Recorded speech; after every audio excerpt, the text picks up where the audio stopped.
Kape po tayo. Ayan, Martes na tayo ngayon. Grabe ang bilis ng araw. Ay, ako. Halos kadarating ko lang. Nagatid ako ng estudyante sa may Bamban. Tapos kahapon hindi ako nakapag-vlog dahil grabe, sobrang busy. Paggising pa lang, pag-uwi namin dito, may biglang dumating na nag-rent ng ng ating one bagger. Tapos yun, umpisahan ko sana yung wardrobe, yung closet dun sa yung project natin dito sa may sa may Fiesta Community. Kaso ngayon biglang dumating yon, hinatid ko muna. So yun, pagbalik, dahil pang mga inasikaso, dahil yung project naman natin dito sa may Sivera, kailangan na rin natin maumpisan dahil inaano na tayo ng nagpapagawa. Hinahanap ko na tayo. So ginawa ko, hinanap ko muna yung mga tauhan. Nagpapuntahan ko muna kasi may mga kailangan na mga Xerox copy ng ID para makakuha ng gate pass at saka yung permit. So yun, halos maghapon wala akong pahinga hanggang gabi. So, hindi ko na naisipan mag vlog. Ito pag uwi ko, ginawa ko na itong wardrobe. Ayan siya, buo na, bali drawer na lang at saka takip, tsaka yung kanyang hangiran. Tapos yung pipinis na lang. Yan yung pinagpatungan ko nung nagpintura tayo ng mga kitchen cabinet. Tatakpan naman yan pagka binatakan natin ng pintura. Yan, mabot ako ng gabi. Ginawa ko kahapon yan, tinapos ko, binuo ko para yung na lang ngayon, yung mga pintuan at saka yung drawer. Ito at piniprepare ko na. Nabubos ko lang tong kape. Pasensya na po at sobrang busy. Hindi na rin ako natamad na rin ako minsan mag-edit ng mga videos, kaya puro mga delay yung mga upload ko puro mga late upload.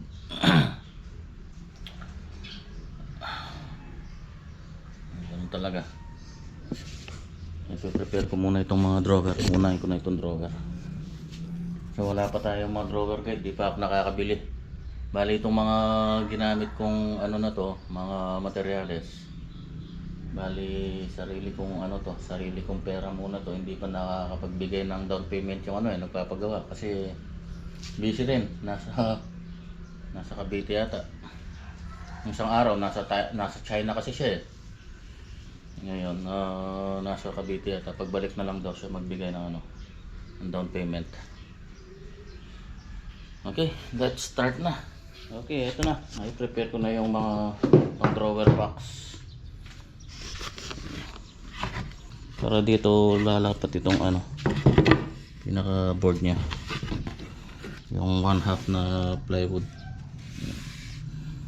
Assemble muna natin bago tayo magtabas ng yung 1/2 yung pinaka board niya. Puro ito.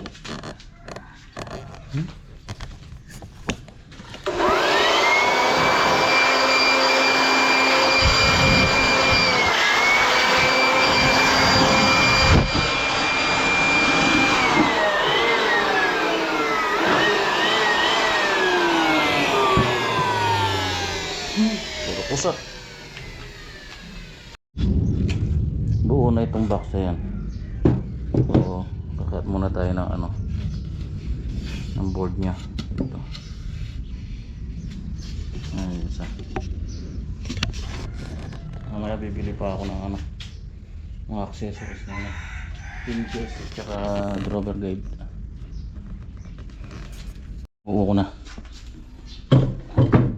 Bali ganito yan.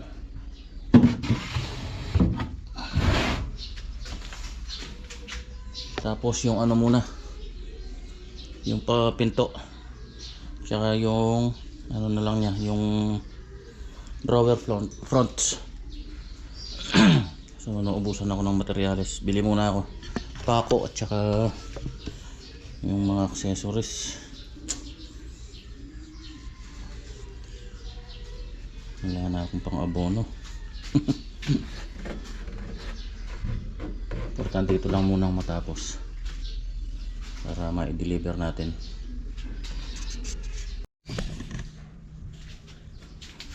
Ito na yung ano, pang pinto natin.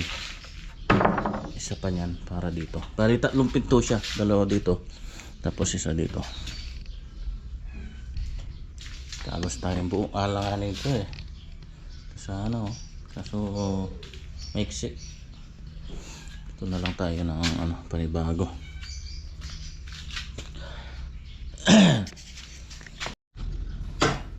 Nakakumpleto ko na lahat, pati itong mga drawer fronts. Ayan, nakakatampo na rin yung kanyang mga liston. Ito yung mga pinto. Alis muna ako. Bibilhin ko muna yung mga kailangan pa. Nagpatulong na kay Mahal, Lifeline. Ngayon muna ako ng pambili sa kanya. Sayang kasi yung araw na lilipas, wala kang matatato. Pauwi na, nakabili na ako ng mga ano natin, materyales. Bumili na rin ako ng ano, pintura. Buti na lang itong si Elantra sinakyan ko, yan oh, umulan oh.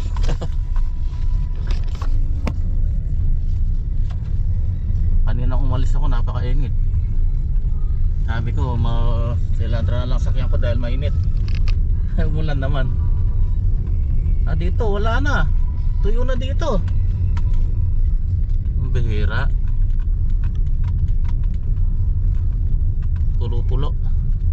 Yung si Black Ninja, dinaanan ko na dito sa Bay Farm. Yun o, naglalakad dun.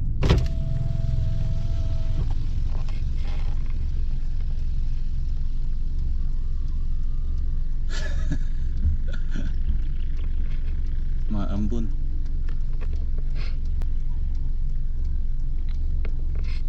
Bilis! Magliliha ka pa. Palilihain ko muna. So, ito na yung ating hinges at saka handle. Ayan, 5. 3 sa pinto, 2 sa drawer. Tapos ito, 3 C1 saka 2 C2.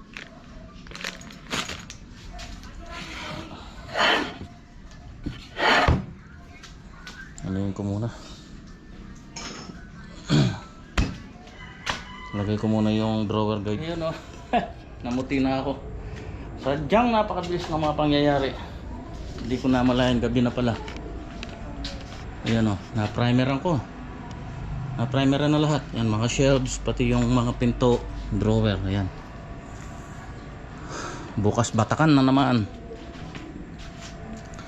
Bali ito, may ihuhuli ko muna yung ano, yung kasama nitong loft bed. Ito muna yung inuna ko. Para hindi ganong masikip. Kasi pinagsabay-sabay natin. Wala tayong ganong space dito eh. Yan, pagkayari nito, pwede ko nang i-deliver. Para hindi nakatambak. Grabe. Danny boy.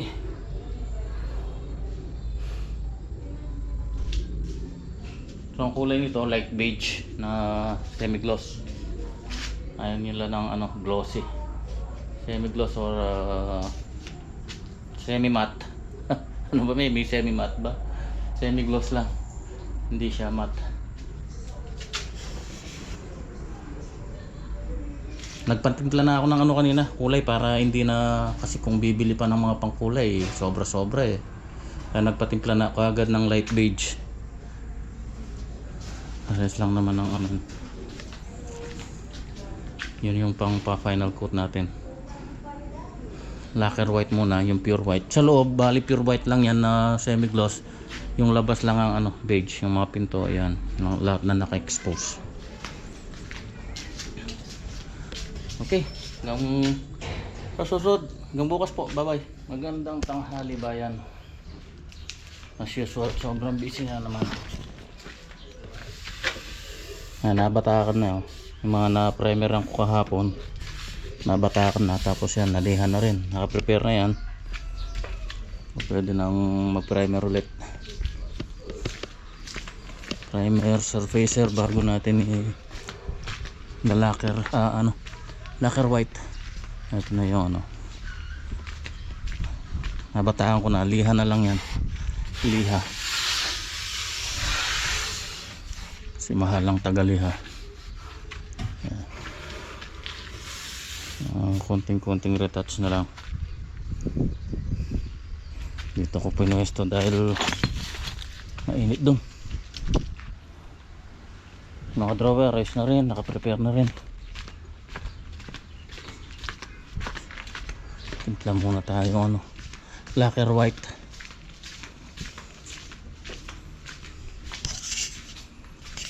May tira pa akong pati.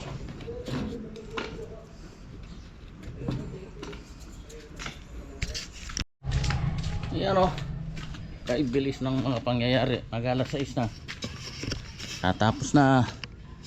So ito na yung final na kulay nyan. May pinakopya lang akong kulay na sample nakuha naman. Hindi ko alam kung beige ba yan o light beige ba. Hindi, parang malayo basta yan. Basta yan yung lumitaw dun sa mixing nila Yan dito sa side, both side ganun din ang kulay. Yan. Tapos yung interior, lahat yan na white, semi gloss lang na white. Yan, ito yung mga shelves. Yan, yung mga drawer. So yung mga drawer yan, yung beige lang din, parang abukado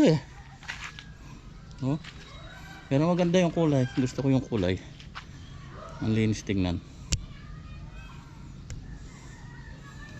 Ayan, tuyo na rin yung yung mga pinto. Ilalagay ko na siguro yung mga hinges at saka yung mga handle para maikasano natin. Kasi bukas, yan, good news. Bukas opening day ng ating bagong project. Kung maalala nyo yung pinuntahan ko dati noon sa may Sivera, yung extension na carport siya sa baba, tapos sa taas terrace. Yan, okay na, ayos na, na ng permit. So bukas makakapag layout na tayo. Reglado na rin yung mga tropa. Bali 4 lang ang inano ko muna, 2 skilled, 2 labor. Bali si Tata rin tsaka yung isang nagtrabaho dati dito kay Ate Esther, si Nomer. Wala yung ibang mga tropa natin, busy, may mga trabaho sila, hindi nila maiwanan. Mabuti si Tata rin natapos na yung ginagawa niya, available na siya ngayon, binata na siya. Tapos yung labor natin si Mark, si Calvo, yan, syempre di mawawala. Tsaka yung isa pa na bago lang din na masama sa tropa. Yung ibang mga labor natin dati mga busy din, may mga trabaho din. Parang na naman ako nito, para lagari na naman pag ganon. May kasama pa itong mga project natin na to buti ito matapos ko na. So bukas isasabay ko na dun sa bibilhin kong materyales, yung materyales para sa kasama nito na loft bed.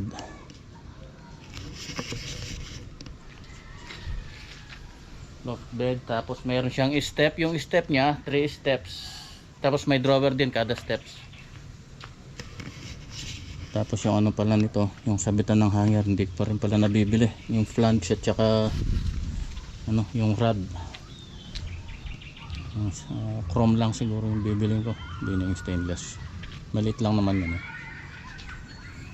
yung D1 na chrome.